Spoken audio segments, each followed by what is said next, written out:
Hello दोस्तों, मैं Sunil sir अपने यूट्यूब चैनल एसके स्टडी में आप सभी का पुनः स्वागत करता हूं। मैंने आपको पिछली वीडियो में 7.5 के अंतर्गत आंशिक भिन्नों के नियम बताए हुए थे कि कैसे हम आखिर प्रश्नों को हल करते हैं। आइए एक मैंने एग्जाम्पल लिया हुआ है और इसको देखते हैं कि आंशिक भिन्न के द्वारा हम कैसे हल कर सकते हैं। जैसे ये प्रश्न लिया हुआ है तो हल करने का तरीका क्या है। एक सबसे पहले प्रश्न को उतार लीजिए आप। 3x-1 और x-1 और x-2 x-3 मैंने भारी भरकम प्रश्न लिया हुआ है। वैसे तो आपको अधिकतर 2 ही खंड वाला आएगा। अगर आपको 3 खंड का भी आता है तो आपको प्रश्न कैसे हल करना है आइए देखते हैं। क्या करना है, सबसे पहले तो इस समीकरण को फर्स्ट समीकरण मान लेंगे और जितना ये अंदर दिया गया है इसको सबसे पहले आंशिक भिन्न के रूप में तोड़ेंगे। ठीक है, तो सबसे पहले लिख दीजिए 3x-1 बटे x-1 और x-2 x-3। यहाँ पे आप लिख देंगे को आंशिक भिन्नों में बदलने पर, इसको आंशिक भिन्न में बदलेंगे 3x-1 बटे x-1 x-2 x-3। क्या करना है, ए लिखेंगे बटे में पहला खंड x-1 फिर प्लस का चिन्ह लगाएंगे, बी लिखेंगे दूसरा खंड x-2 फिर प्लस सी लिखेंगे तीसरा खंड। क्या लिखा है x-3। यदि आपका ये द्विघात समीकरण के रूप में लिखा होता या त्रिघात समीकरण के रूप में लिखा होता, सबसे पहले प्रयास किया जाता है कि इसके गुणनखंड कर लिए जाए। यहाँ पे फिलहाल गुणनखंड करे हुए पहले से ही दे रहे हैं। यदि नहीं दिए जाते तो आप इस समीकरण में सबसे पहले इनके गुणनखंड करते। ठीक है, यदि समीकरण के गुणनखंड ना दिए होते तो आइए देखते हैं। सबसे पहले इसको समीकरण नंबर सेकंड मान लीजिए। अब इनका हम लासा लेके इनको हल करेंगे। ठीक है, तो x-1 x-2 और x-3 इसका भाग करेंगे तो इससे जी कैंसिल हो जाएगा, जी बचेगा। तो यहाँ पे उतार लीजिए x-2 x-3 प्लस इसका भाग करेंगे तो जे कैंसिल हो जाएगा, v x-1 x-3 प्लस इसका भाग करेंगे तो जी कैंसिल हो जाएगा, c x-1 और x-2। जी कितना है 3x-1 बटे x-1 x-2 और x-3। ये पूरा इससे कट जाएगा। क्लियर, इतना समझ में आया। इतना होने के बाद अब आगे बढ़ते हैं। 3x-1 बराबर a into x-2 x-3 plus v x-1 x-3 plus c x-1 और x-2। ठीक है, अब हमें क्या करना है, अब यहाँ पर हमें a b और c का मान ज्ञात करना है। तो इसको हम समीकरण नंबर पहले 3 मान लीजिए। अब आगे बढ़ने के लिए ए बी सी के मान ज्ञात करने के दो तरीके हैं, दो विधियां हैं। एक विधि का नाम है, हम यहाँ पे x की जो उच्च घातें होंगी, x की जो घातें हैं और अचर पद हैं उनके गुणांकों की दोनों तुलना करा देंगे, हमारे समीकरण बनेंगे।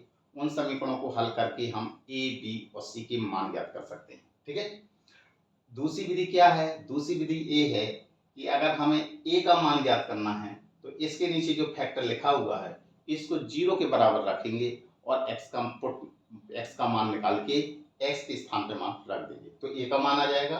b के मान के लिए क्या करना है, जो इसके बटे में लिखा है उसको 0 के बराबर रखेंगे और x के स्थान पर रख देंगे। ठीक है, तो ये सबसे जो दूसरा मेथड मैं आपको बताने जा रहा हूँ, ये विधि बहुत ही आसान विधि है और आसानी से हम एबीसी के मान ज्ञात कर सकते हैं। ठीक है, तो यहाँ पे लिखेंगे ए मान के लिए, ए के मान के लिए, ए के मान के लिए तो ए का मान ज्ञात करना है तो x माइनस जो 1 लिखा हुआ है यहाँ पे इसको 0 के बराबर रखेंगे, x का मान निकाल लिया, कितना आया x बराबर 1। ए मान कहाँ रख देंगे, समीकरण नंबर 3 में। ए मान समीकरण नंबर 3 में रखने तो यहाँ जगह नहीं है इसलिए इस प्रश्न को मैं यहाँ बताने जा रहा हूँ।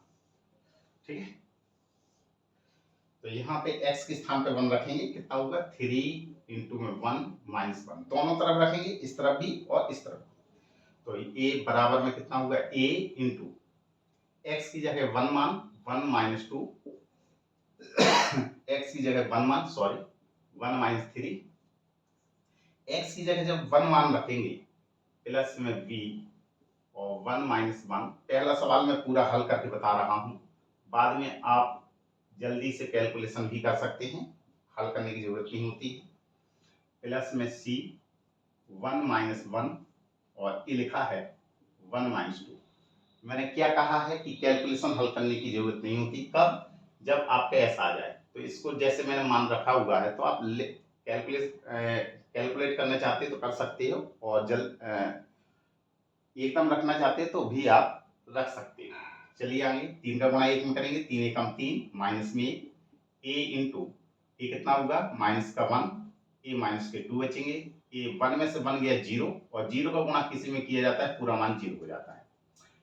1 में से बन गया 0, तो ये 0। यही मैं कहना चाहता था कि आप इसका मान सीधे सीधे भी रख सकते थे। ठीक है, 3 में से 1 गया, कितना बचेगा 2, ये कितना बचा माइनस 1 का गुणा 2 में करेंगे तो 2a, और a पूरा 0 ही है, तो a का मान यहाँ से निकाल देंगे, ये 2 बटे में जाएगा तो 2 बटे 2, 2 एकम 2, a का मान कितना आया a, जी a का मान आ गया। क्लियर, अब हमें क्या करना है कि b के मान के लिए चलना है, तो यहाँ पे लिखेंगे v के मान के लिए, तो b के नीचे कितना लिखा है खंड x माइनस 2, तो x माइनस 2 को 0 के बराबर रखेंगे, x का मान रखा कितना आया 2, a मान समीकरण नंबर 3 में रखने पर दोनों तरफ ही मान रखेंगे इसमें, तो ये कितना होगा 3, x के स्थान पे 2 माइनस 1 बराबर, ये कितना है a, और x के स्थान पे 2 माइनस 2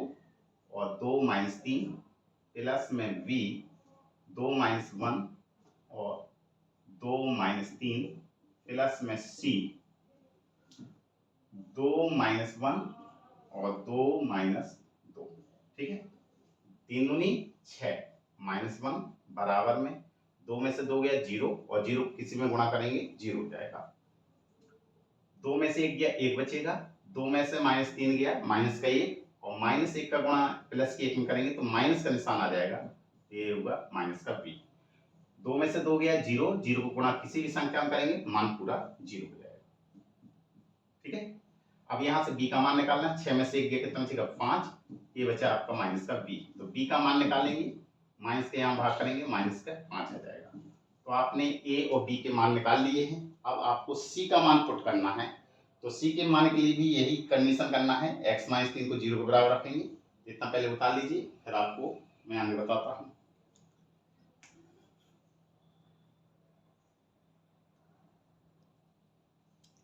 अब प्रश्न को आगे बढ़ाते हैं, यहाँ पे लिखेंगे c के मान के लिए, तो c में देखिए c के बटे में कितना लिखा है x माइनस 3, इसको 0 के बराबर रखेंगे, x का मान निकालेंगे।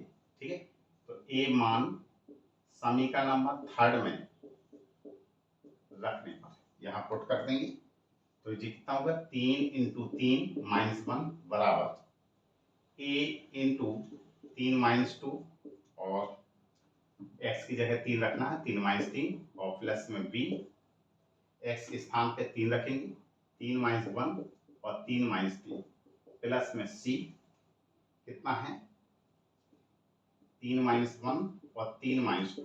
ठीक है, हल करेंगे, 3 तिरका 9 और माइनस 1 बराबर, 3 में से 3 गया 0, ये पूरा मान 0 हो जाएगा, प्लस में 3 में से 3 गया 0, ये भी पूरा मान 0 हो जाएगा, प्लस में c बचा, और 3 में से 1 गया कितना बचेगा 2, और 3 में से 2 गया 1, 1 का गुणा 2 में करेंगे तो 2 आ जाएगा 2c। ठीक है, तो 9 में से 1 गया कितना बचेगा 8 बराबर में 2c, c का मान निकालेंगे 2 बटे में जाएगा 8 बटे 2, 2 चौके 8, तो c बराबर कितना आया 4। तो इस प्रकार से आपने a का मान निकाल लिया, b का मान निकाल लिया, c का मान निकाल लिया। अब ये तीनों मान कहाँ पे रखेंगे हम, समीकरण नंबर सेकंड में रखने वाले हैं, तो लिख देंगे a वी सी के मान समीकरण नंबर सेकंड में रखने पर, ये समीकरण सेकंड उतार लीजिए आप। 3x माइनस 1 बटे x minus 1 x minus 2 x minus 3 बराबर ए के स्थान पे ए का मान जो आया है 1 आया, 1 upon x minus 1 plus b के स्थान पे कितना मान आया है माइनस के 5, तो प्लस में माइनस का गुणा होगा तो माइनस 5 बटे दूसरा खंड x माइनस 2 प्लस में सी के स्थान पे 4 मान आया है 4 बटे x माइनस 3। ये समीकरण सेकंड में रख दिया।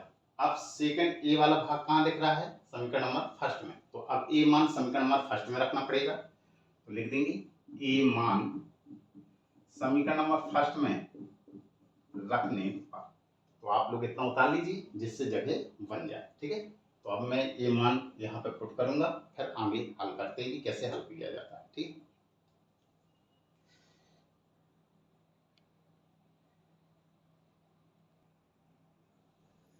ए मान हम यहाँ पे रख रहे हैं समीकरण नंबर फर्स्ट में, तो साइन ऑफ इंटीग्रेशन डायरेक्ट ए वाला मान रख दीजिए, कितना होगा 1 अपॉन एक्स माइनस 1 और माइनस 5 बटे एक्स माइनस 2 फिर प्लस 4 अपॉन एक्स माइनस 3 और इस पूरे का क्या है dx। अब इस प्रश्न को हम क्या करेंगे अलग अलग बनाएंगे, तो 1 upon x minus 1 dx minus 5 को कॉमन ले लेंगे, sign of integration 1 upon x minus 2 dx plus में 4 कांस्टेंट को बाहर निकालेंगे x माइनस 3 और इसका भी dx करेंगे। अब आपने फॉर्मूला पढ़ा होगा है 1 अपॉन एक्स का dx कितना होता है log mod x के बराबर होता है, तो यहाँ पे लिखेंगे log और mod में x माइनस 1, इसका भी हमें अवकलन करना है क्योंकि इसको आपने x माना है, तो x का अवकलन करेंगे 1 और 1 का कितना होगा 0, जो अवकलन आता है उसका भाग किया जाता है, 1 का भाग करेंगे कोई अंतर नहीं पड़ेगा, यही है।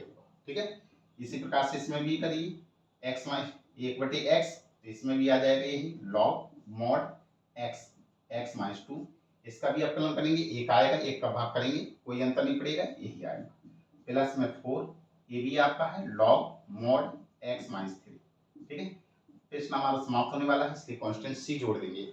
वैसे तो हमारा प्रश्न यहीं पर हल हो गया है, अगर और हमें आगे हल करना है तो हम इस प्रश्न को और आगे बढ़ा सकते हैं लॉग की प्रॉपर्टी के माध्यम से, log mod x minus 1 minus जो जी 5 होती है घात, जी कहाँ चली जाएगी इसकी ऊपर चढ़ जाएगी, तो जी कितना हो जाएगा log mod x माइनस 2 और घात में कितना हो जाएगा 5। ये इसी प्रकार से 4 को भी हम क्या करेंगे ऊपर घात में कर देंगे कनेक्ट, log x माइनस 3 और इसका क्या करेंगे घात में 4 और प्लस में c कांस्टेंट। अब लॉग की प्रॉपर्टियां होती हैं क्या कि जो प्लस में है वो गुणा के रूप में कन्वर्ट हो जाती हैं, तो जी आपकी प्लस में है और जी प्लस में है, तो इस प्रश्न को आगे बढ़ाते हैं, यदि आगे हल करना हो तो, नहीं तो आपका प्रश्न यही हल हो गया था। आगे बढ़ाते हैं तो जी कितना होगा log mod ये log m और ये प्लस log n है, तो log m plus log n कितने बराबर होता है log m इंटू n के बराबर होता है, तो m का मान कितना दिया है x माइनस 1 और जी कितना दिया गया है x माइनस 3 पे घात 4 और प्लस नहीं जी माइनस वाला अब उतार लेंगे log mod x माइनस 2 घात 5 और प्लस में c कांस्टेंट। अब एक और लॉग की प्रॉपर्टी होती है log m minus log n कितने के बराबर होता है log m अपॉन n के बराबर होता है, तो log mod x minus 1 x minus 3 पे घात 4 बटे जी बटे में चला जाएगा और x माइनस 2 पे घात 5 और जी मॉड का निशान और प्लस में c कांस्टेंट, ये आपका फाइनल आंसर है। ठीक है, तो आपने देखा कि ऐसे हम प्रश्नों को बहुत ही आसानी विधि से हल कर सकते हैं, वो भी आंशिक भिन्नों के द्वारा। लॉग की प्रॉपर्टी की इस सूत्र में पहले ही आपको बता चुका हूं, log m पे घात n लिखा हो तो n जो जी है वो घात आगे आ जाती है, log m लिख देते हैं। दूसरा सूत्र होता है log m और प्लस में log n लिखा हो तो log m इंटू n हो जाता है। तीसरा ये होता है log m अपॉन n लिखा हो, इसको हम लिख सकते हैं log m और माइनस में log n। ठीक है, इसी सूत्र का मैंने इस्तेमाल किए हुए हैं, तो एक ये भी सूत्र होता है साइन ऑफ इंटीग्रेशन 1 बटे x और dx एक्स पे घात एन और जे डी एक्स, नहीं log mod x, log mod x, ठीक है, ये होता है। तो इसमें जो सूत्र मैंने इस्तेमाल किए हैं वो मैंने यहाँ पे लिख दिए हैं। यदि ये मेरा वीडियो आपको पसंद आया हो तो इसको लाइक कीजिए, शेयर कीजिए, सब्सक्राइब कीजिए और साथ में कमेंट्स कीजिए। Thank you.